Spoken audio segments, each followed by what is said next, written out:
Hello student. तो आज के जो हम करने वाले हैं एक्सरसाइज 6.2 का ये क्वेश्चन नंबर 1। और हम इसमें करेंगे क्वेश्चन नंबर में हमें गिवन है कि if D E parallel B C. तो डी ई ये इसके पैरेलल है, गिवन है यहाँ पे। तो और दो फिगर है यहाँ पे, ये आपका फिगर 1 और फिगर 2। दोनों में हमें क्या करना है कि डी बी सी के पैरेलल है, इसमें भी और इसमें भी। तो हमें फाइंड करना है यहाँ पे इनमें कुछ, हमें जैसे कि पैरेलल है तो ए डी गिवन है, डी बी गिवन है, ये गिवन है, ये ई सी फाइंड करना है। और सेकंड फिगर में हमें ए डी की वैल्यू फाइंड करनी है। तो इसमें हमें क्या करना होगा कि लिखेंगे यहाँ पे इसमें कि सॉल्यूशन में कि जब हम डी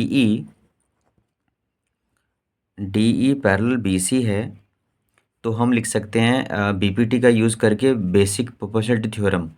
तो उसका यूज़ करके हम लिख सकते हैं कि A D upon D B, A D by D B equal to लिख सकते हैं आप A E upon E C by B P T. तो ये जो थ्योरम है आपकी, उससे हमने कि जब ये ऐसे पैरेलल होती हैं तो साइड्स का रेशियो, जो आपका ये जो पार्ट्स हैं उनका रेशियो इक्वल होता है। तो A D upon D B equals to आएगा ए ई अपॉन में ई सी। तो ये बाय बी पी टी लिख दिया आपने, इनमें इनकी वैल्यू पुट कर लेते हैं। तो ये 1.5 है, अपॉन में डी बी आपका 3 है, इक्वल टू में ये 1 है और ये आपका ई सी है। तो यहाँ पे मैं क्या करना होगा, ये क्रॉस मल्टीप्लाई करके ना ई सी की वैल्यू आ जाएगी। तो 1.5 ई सी इक्वल्स टू आ जाएगा आपका 3 इंटू 1, जो कि आप लिख सकते हैं नेक्स्ट स्टेप में E C equals to 3 upon में 1.5। ये पॉइंट हटा के यहाँ पे 0 दे सकते हैं, तो 30/15 हो जाता है। और ये आपका आ जाएगा 15 2 ज़ा 30। तो मतलब 2 आ गया, ई सी की वैल्यू 2 सेंटीमीटर आ जाती है इस केस में। इसके बाद हम जो सेकंड फिगर है, सेकंड फिगर हमें गिवन है यहाँ पे, उसमें भी लिख सकते हैं।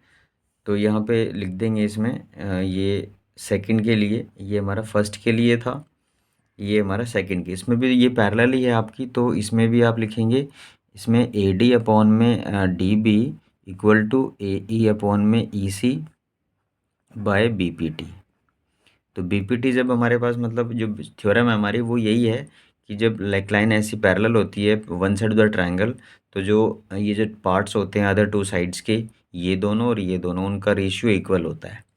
तो यहाँ पे भी हमने डाल दिया ये, तो इसमें ए डी हमें गिवन नहीं है, वो ऐसे लिख देंगे डी बी की वैल्यू 7.2 है और इक्वल टू में लिख देंगे आप ए ई हमारे पास 1.8 है और ये 5.4 है।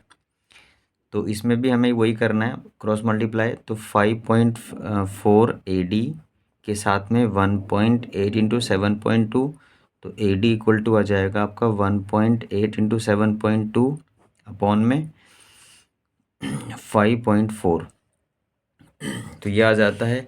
इसका अगर हम सॉल्यूशन करते हैं तो उसके लिए, जैसे कि ये आपका पॉइंट से पॉइंट कैंसिल हो जाता है, तो ये 18 से कैंसिल हो जाएगा। 18 थ्रीजा होता है 54, तो सीधा कैंसिल कर सकते हैं। आप 2 से भी कर सकते हो, अगर आपको 18 का टेबल है तो वो भी आप 18 थ्रीजा सीधा कर सकते हैं। फिर इसके बाद में यहाँ पे अगर कैंसिल करें इसको, तो ये कितना आएगा, ये आ जाएगा आपका 7.2 अपॉन में 3। तो ये कैंसिल हो जाएगा इससे, 3 1 जा 3 और यहाँ से सॉरी 3 2 जा 6, यहाँ से 1 बचेगा और 3 4 जा 12। तो ये आपका कैंसिल हो गया ना, आपका आ जाएगा 2.4।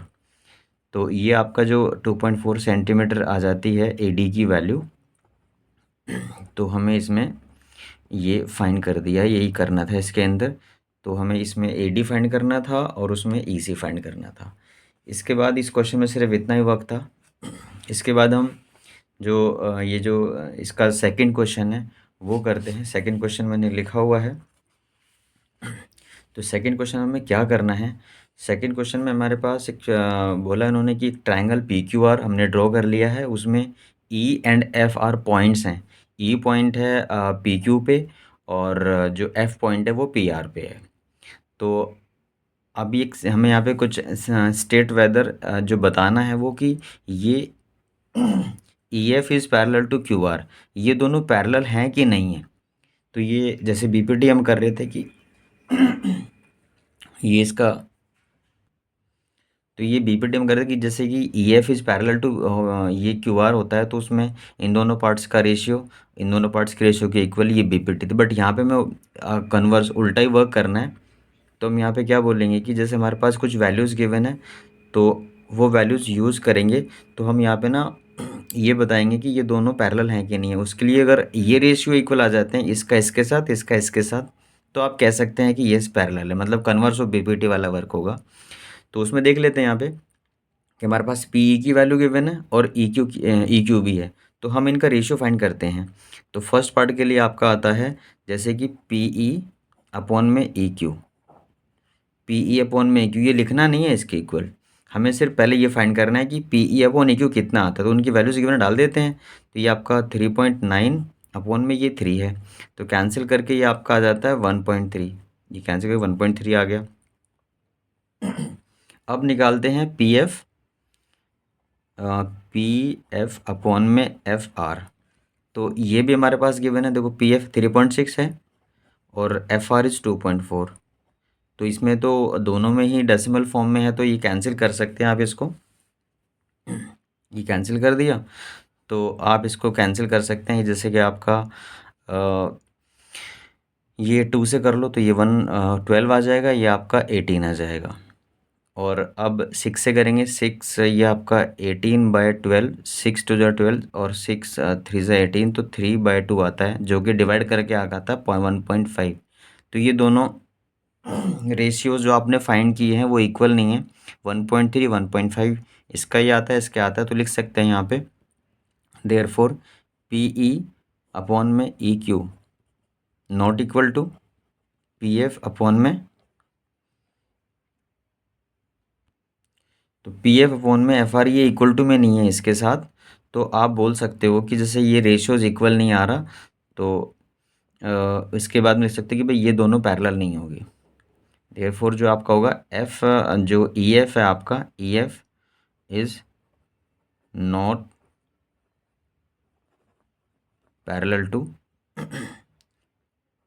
Q R. तो यही कंफर्म करना था इसमें कि ये दोनों पैरेलल हैं कि नहीं है। मतलब देखो यहाँ पे तो रेशियो इक्वल नहीं होगा तो पैरेलल भी नहीं होगा, क्योंकि पैरेलल होगा तभी रेशियो इक्वल होता है। तो कन्वर्स, ये उल्टा वर्क हो रहा है। तो अगर रेशियो इक्वल नहीं आ रहा तो पैरेलल नहीं होगा आपका। तो ऐसे ही हम सेकेंड पार्ट में आते हैं। इसमें देखो, इसमें भी हमें पी ई और ई क्यू गिवन है, तो ले लेते हैं कि पी ई अपॉन में ई क्यू।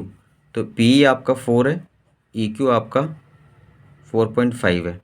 तो अगर यहाँ से आप इसको ये सॉरी, तो पी अपॉन में क्यू लिख दिया था, उसके बाद में इनकी दोनों की वैल्यू डाल दी 4 अपॉन में 4.5। अब यहाँ से अगर ये कैंसिल नहीं हो रहा तो आप इसको एक काम कर सकते हैं, ये डेसिमल यहाँ से हटा के यहाँ 0 दे सकते हैं।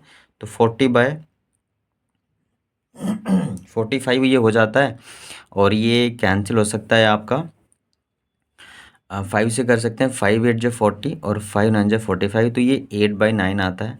तो इसको ऐसे रहने देते हैं और हम दूसरा फाइंड कर लेते हैं यहाँ पे पी एफ अपॉन में एफ आर। तो पी एफ अपॉन में एफ आर, देखो वो दोनों वैल्यूज़ गिवन है, पी एफ इज़ 8 और एफ आर इज़ 9। तो ये सीधा, तो ये तो 8/9 हो गया।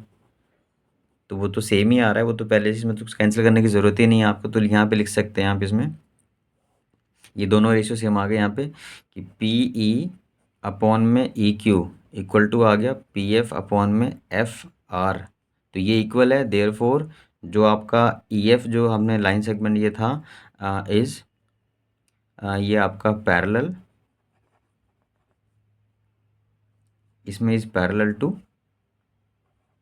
Q R. तो इसमें ये पैरेलल और पहले वाले में पैरेलल नहीं था। तो क्योंकि उसमें रेशियो इक्वल नहीं आ रहा, इसमें रेशियो इक्वल आता है, तो आप बोल सकते हैं कि ये दोनों जो फिगर में जो साइड्स गिवन है हमें, ये दोनों पैरेलल हैं आपके। यही वर्क आपको थर्ड पार्ट में करना है। तो थर्ड पार्ट में हमें क्या गिवन है देख लेते हैं। थर्ड पार्ट में हमारे पास गिवन है कि पी क्यू है, मतलब यहाँ पे फिगर में अगर मैं दिखाऊँ आपको, तो हमारे पास पी ई और ई क्यू नहीं है यहाँ पे।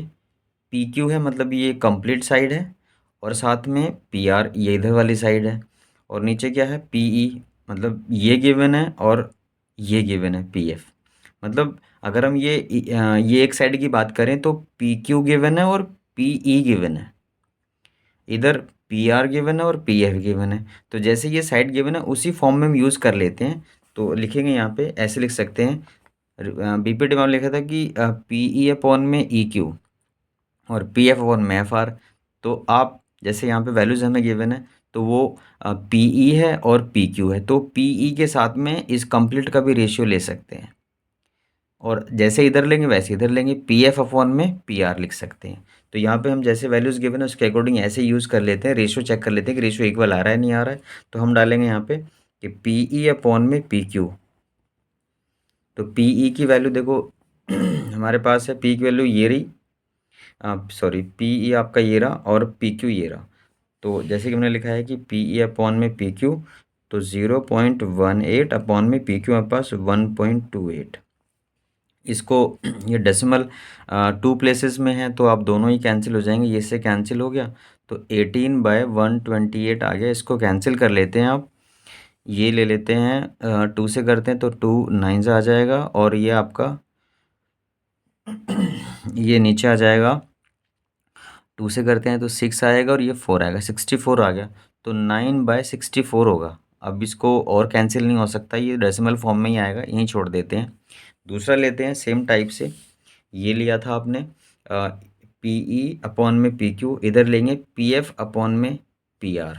तो लिख देते हैं यहाँ पे कि पी एफ अपॉन में पी आर। तो वैल्यूज़ हमें पी एफ की वैल्यू गिवन है ये, और पी आर की वैल्यू गिवन है, डाल देते हैं। तो ये आपका आ जाएगा 0.36, पी एफ की वैल्यू और पी आर की वैल्यू है 2.56। इसमें भी डेसिमल से डेसिमल कैंसिल, क्योंकि दोनों के बाद जो डेसिमल प्लेसेस हैं वो इक्वल हैं। तो 36 अपॉन में 256 आता है। इसको हम कैंसिल कर सकते हैं, इसको कैंसिल कर लेते हैं आप यहाँ पे, पहले 2 से ही देख लेते हैं करके। तो ये आपका 18 आ जाएगा और ये आपका आ जाएगा 128। फिर 2 से कर लेते हैं, 2 9 ज़ा, और ये आ जाएगा आपका 2 से करेंगे तो 6, और ये 2 4 ज़ा 8, 2 6 ज़ा 12, 2 4 ज़ा 8। तो ये आपका 9/64 आता है। तो ये तो दोनों सेम ही आ गए, तो लिख सकते हैं आप यहाँ पे कि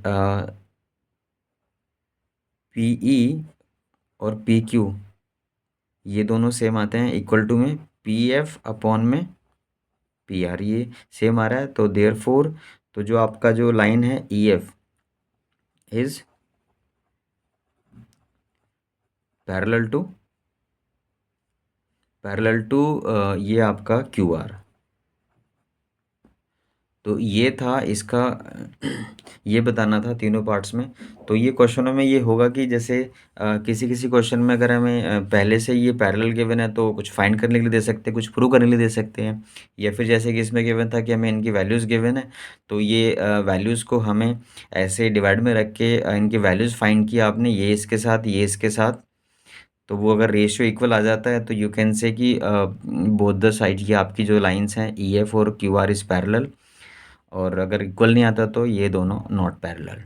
तो वो रेशियो आपका ये पार्ट दोनों में हो सकता है, या फिर ये इसके साथ ये कंप्लीट भी ले सकते हैं। तो वो जैसे लेंगे both the side same type से लेंगे, तो रेशियो फाइंड करेंगे, यहाँ पे कंफर्म हो जाएगा कि पैरेलल है कि नहीं है। ये था इसका क्वेश्चन नंबर 2, और इसमें सिर्फ इतना ही करना था, कंफर्म करना था ये। इसके बाद हम इसके जो आगे वाले क्वेश्चंस हैं वो क्वेश्चन नंबर 3 से आगे वो नेक्स्ट वीडियो में करते हैं। तो बच्चे जो इसको प्रैक्टिस करते रहें साथ साथ, और इजी लगेगा। थ्योरम ज़रूर रिवाइज कर लें क्योंकि ये सारे क्वेश्चन बेस्ड ऑन थ्योरम है। तो मिलते हैं नेक्स्ट वीडियो में। Thank you.